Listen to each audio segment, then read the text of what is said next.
2023ಕ್ಕೆ ಬಾಯ್ bye, ಹೊಸ ವರ್ಷಕ್ಕೆ hi hi. MG road Brigade ರಸ್ತೆಯಲ್ಲಿ ಯುವ ಸಾಗರ, ತಂಡೋಪತಂಡವಾಗಿ ಯುವಕ ಯುವತಿಯರು ಲಗ್ಗೆ, ಪಬ್ ಕ್ಲಬ್ಗಳಲ್ಲಿ ಬಿಂದಾಸ್ ಡಾನ್ಸ್. ಇದೆಲ್ಲವನ್ನ ನೋಡೋಣ. Happy new year news top 9 ಅಲ್ಲಿ. ಹೊಸ ಉಲ್ಲಾಸ, ಹೊಸ ಕನಸು, ಹೊಸ ಸಂಕಲ್ಪ, ಹೊಸ ನಿರೀಕ್ಷೆಗಳೊಂದಿಗೆ 2024ಕ್ಕೆ ಅದ್ದೂರಿ ಸ್ವಾಗತ ದೊರೆತಿದೆ. ಪ್ರತಿ ವರ್ಷ ಹೊಸ ವರ್ಷಾಚರಣೆ ವೇಳೆ ಆಕರ್ಷಣೆಯ ಕೇಂದ್ರ ಬಿಂದು ಅಂದ್ರೆ ಬೆಂಗಳೂರಿನ ಎಂಜಿ ರಸ್ತೆ ಹಾಗೂ ಬ್ರಿಗೇಡ್ ರಸ್ತೆ. ಕಲರ್ಫುಲ್ ಲೈಟ್ಸ್ಗಳಿಂದ ಜಗಮಗಿಸುವ MG road, Brigade road, Richmond circle ಈ ಬಾರಿ ಯುವ ಸಮೂಹದಿಂದ ತುಂಬಿ ಹೋಗಿತ್ತು. ಕಳೆದ ವರ್ಷ ಕೋವಿಡ್ ಮಹಾಮಾರಿಯ ಕರಿನೆರಳು ದೂರವಾಗಿರಲಿಲ್ಲ. ಕೆಲವು ನಿರ್ಬಂಧಗಳನ್ನು ವಿಧಿಸಲಾಗಿತ್ತು. ಆದರೆ ಈ ವರ್ಷ ಯಾವುದೇ ನಿರ್ಬಂಧವನ್ನಾಗಲಿ ನಿಯಮಗಳನ್ನಾಗಲಿ ಹಾಕಿರಲಿಲ್ಲ. ಸರ್ಕಾರವೇ ಹೊಸ ವರ್ಷಾಚರಣೆಗೆ ಯಾವುದೇ ಗೈಡ್ಲೈನ್ಸ್ಗಳಿಲ್ಲ ಎಂದು ಸ್ಪಷ್ಟಪಡಿಸಿತ್ತು. ಹೀಗಾಗಿ ಹೊಸ ವರ್ಷಾಚರಣೆ ಮಾಡೋರಿಗೆ ಫುಲ್ ಫ್ರೀಡಂ ಸಿಕ್ಕಿತ್ತು. ವಿದ್ಯುತ್ ದೀಪಾಲಂಕಾರಗಳಿಂದ ಕಂಗೊಳಿಸುತ್ತಿದ್ದ ಎಂಜಿ ರೋಡ್, ಬ್ರಿಗೇಡ್ ರೋಡ್ಗಳಿಗೆ ಯುವ ಸಾಗರವೇ ಹರಿದು ಬಂದಿತ್ತು.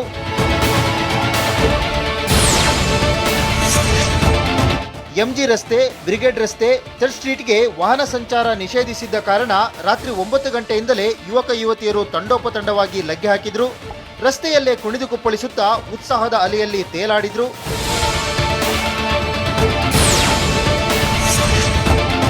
ಎರಡು 2024ಕ್ಕೆ ಕೌಂಟೌನ್ ಸ್ಟಾರ್ಟ್ ಆಗಿ ಗಡಿಯಾರದ ಮುಳ್ಳು ರಾತ್ರಿ 12 ಗಂಟೆಗೆ ತಲುಪುತ್ತಿದ್ದಂತೆ ಒಮ್ಮೆಲೆ ಪಟಾಕಿಗಳು ಮುಗಿಲಿಗೆ ಚಿಮ್ಮಿದ್ವು.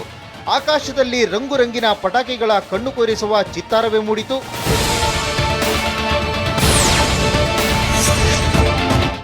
ಎಂಜಿ ರಸ್ತೆ, ಬ್ರಿಗೇಡ್ ರಸ್ತೆಗೆ ಅಂದಾಜು 1.5 ಲಕ್ಷಕ್ಕೂ ಹೆಚ್ಚು ಜನ ಬಂದಿದ್ರು. ಕಾಲಿಡಲು ಜಾಗವೇ ಇರದಷ್ಟು ಜನ ಸೇರಿದ್ರು. ಪೊಲೀಸರು ಬ್ಯಾರಿಕೇಡ್ಗಳನ್ನು ಹಾಕಿ ಬಂದೋಬಸ್ತ್ ಕೈಗೊಂಡಿದ್ರು ಕೂಡ ಜನರನ್ನು ನಿಯಂತ್ರಿಸಲು ಸಾಕಾಗಿ ಹೋದ್ರು. ತಳ್ಳಾಟ ನೂಕಾಟದಿಂದ ಯುವತಿಯರು ಸಂಕಟ ಪಡುವಂತಾಯಿತು.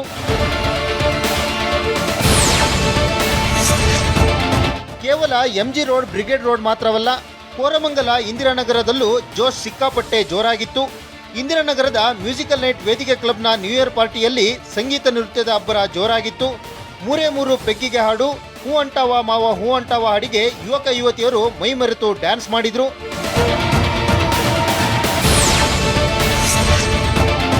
ರಾತ್ರಿ 7 ಗಂಟೆಯಿಂದಲೇ ಪಬ್, ಕ್ಲಬ್, ರೆಸ್ಟೋರೆಂಟ್ಗಳು ತುಂಬಿ ತುಳುಕುತ್ತಿದ್ವು. ಚರ್ಚ್ ಸ್ಟ್ರೀಟ್ನ ಬಹುತೇಕ ಪಬ್ಗಳು ಹೌಸ್ಫುಲ್ ಆಗಿದ್ವು.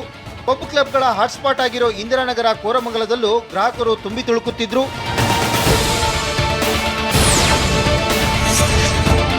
ಹೊಸ ವರ್ಷದ ಸಂಭ್ರಮಾಚರಣೆ ವೇಳೆ ಯಾವುದೇ ಅಹಿತಕರ ಘಟನೆಗಳು ನಡೆಯದಂತೆ 20,000ಕ್ಕೂ ಅಧಿಕ ಪೊಲೀಸರನ್ನ ಬೆಂಗಳೂರಿನ ಪ್ರಮುಖ ರಸ್ತೆಗಳಲ್ಲಿ ನಿಯೋಜಿಸಲಾಗಿತ್ತು. 400ಕ್ಕೂ ಹೆಚ್ಚು ಸಿಸಿಟಿವಿ ಕ್ಯಾಮೆರಾಗಳ ಮೂಲಕ ಹದ್ದಿನ ಕಣ್ಣಿಡಲಾಗಿತ್ತು. ಮಧ್ಯರಾತ್ರಿ 1 ಗಂಟೆಯವರೆಗೂ ಸೆಲೆಬ್ರೇಷನ್ಗೆ ಅವಕಾಶವಿದ್ದ ಕಾರಣ ಅಲ್ಲಲ್ಲಿ ಡ್ರಿಂಕ್ ಅಂಡ್ ಡ್ರೈವ್ ತಪಾಸಣೆಗಾಗಿ ಪೊಲೀಸರು ನಿಯೋಜನೆಗೊಂಡಿದ್ರು. ಕಳೆದ 3 ವರ್ಷಗಳಿಂದ ಕೊರೋನಾ ಕಾಟದಿಂದ ಕಂಗೆಟ್ಟಿದ್ದ ಜನ ಈ ಬಾರಿ ನ್ಯೂ ಇಯರ್ ಅನ್ನ ಅತ್ಯಂತ ಸಂಭ್ರಮ ಸಡಗರದಿಂದ ಸ್ವಾಗತಿಸಿದ್ದಾರೆ. 2024ರ ಈ ಹೊಸ ವರ್ಷ ನಿಮ್ಮೆಲ್ಲರ ಕನಸುಗಳನ್ನ ನನಸಾಗುವಂತೆ ಮಾಡಲಿ, ನಿಮ್ಮ ಸಂಕಲ್ಪ ಕೈಗೂಡುವಂತೆ ಆಗಲಿ. ಎಲ್ಲರಿಗೂ once again wish you happy new year.